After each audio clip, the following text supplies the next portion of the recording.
The one thing I love most about life are the moments when you know you'll never be the same again.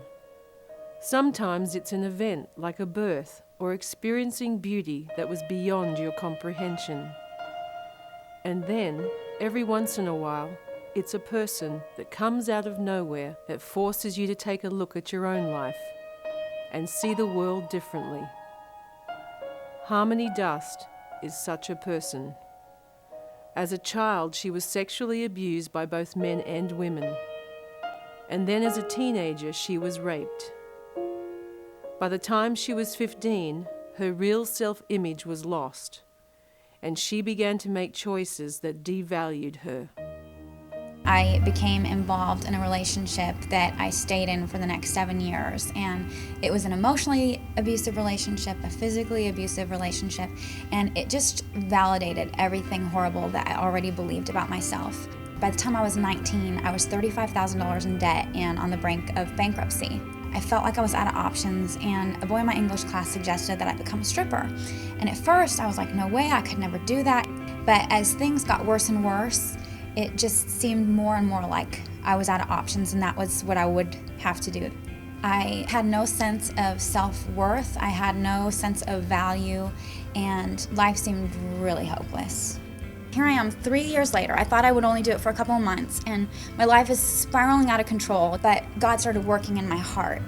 For the next 6 months, I was stripping, and I would go to church on a Wednesday night, and then I would go to the strip club right afterwards. God worked in me to the point where it became unbearable. So I took a step back, and I just had this moment where all of a sudden, all these things that I had been seeing over the past few years that looked normal, I saw them through different eyes. As I started to understand my value, as I started to understand that I was created with a purpose, I couldn't go to the strip club anymore. I knew that I was going to have to use my story. For the next several years, I did everything that I could to pursue healing and wholeness in my own life. Individual counseling with a Christian counselor, support groups. I was in church just about every time they opened the doors, serving in ministry, doing everything I could. One day, I was on my way to the airport to pick up my husband, and I knew I was going to be passing by the club that I used to work at. I missed my turn where I was going to park, and I ended up I found myself sitting across from the strip club that I used to work at.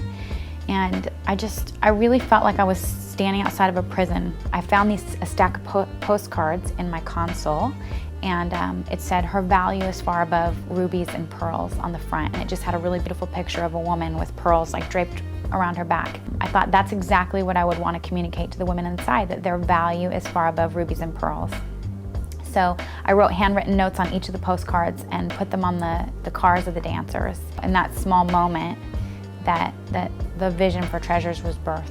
I couldn't fathom a way that I would be able to do anything about it. You've got these clubs, and they're surrounded by security guards and bouncers and managers, and I sat down with God, and I was like, this is what I want to do. I want to reach women. And it started off with me and God and an idea in my head. We give out close to, I would say, 8,000 gift bags a year. What we put inside the bags are like cosmetics, lip gloss, jewelry, like fun girly stuff that they would enjoy. And we have a little card in there now that says, "You are loved," and has the contact information for Treasures on there. But there's a scripture in the Bible that says your gift will make a way for you.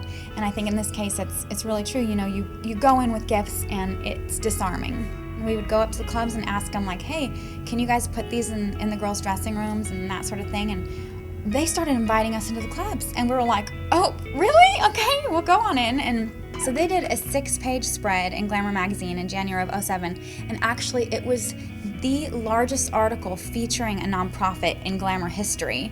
And it was just really an amazing opportunity, and something that I had nothing to do with. I didn't seek it out, I didn't pursue it. Pretty much overnight, Treasures started exploding. We started getting emails and phone calls from girls all over the nation, reaching out to us for help, looking for answers. So it's been a really, really awesome thing. And we as a team have had to just kind of pull all of our resources together and figure out how to respond to the need. And God's been really faithful with it. God never wastes a hurt. If we are willing, He can and will use every single thing that we've ever been through, every tear we've cried, every hurt, every good thing, every bad thing, everything in between, and He will use it, and He will make it all work together for good.